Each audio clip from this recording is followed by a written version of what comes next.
Story, changamoto unazopitia, mtaji ilikuwaje, ushauri na wapi, na ukitaka kufanya biashara kama hii ni mtaji kiasi gani uanze nao. Bwana Msafi, tunakuomba hapa ukaribie kidogo, yes, tupate kupiga story moja mbili tatu. Ndio. Ungekaa kwa hapa hivi au kaa? Aha. Kwa hapa hivi.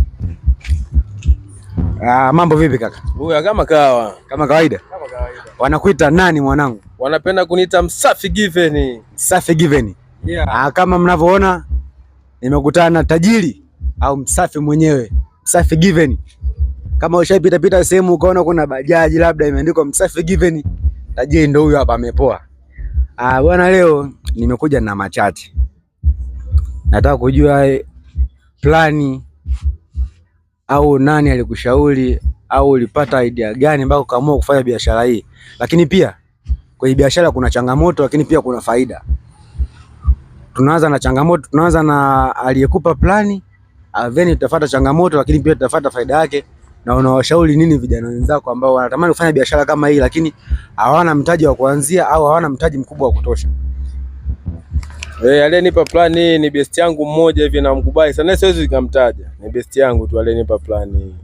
Sasa imekaa kisomi zaidi.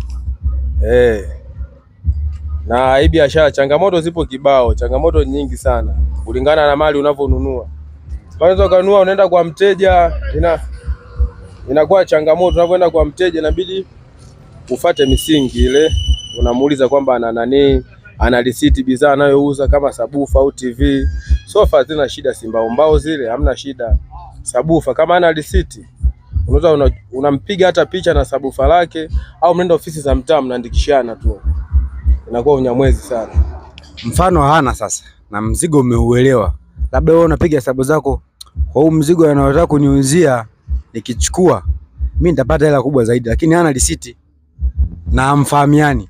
Hapo kama tufahamiani, unafuata zile taratibu za mtaa, unaenda kwa balozi, kutoka kwa balozi unaenda kwa mwenyekiti, mnaandikishana ofisi ya mtaa kwamba huyu jamaa anauza mali fulani, mnaandikishana pale ofisi ya mtaa, wanakuwa wanamjua. Kama wamjui, biashara inakuwa imeshindikana. Usitaki upate tamaa za kupata faida kubwa kwa mali, kuchukua bei ndogo ambayo itakuja kukupa matatizo hapo baadaye.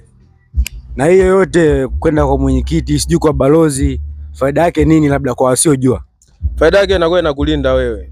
Ina maana unapoenda kuchukua kitu mtaa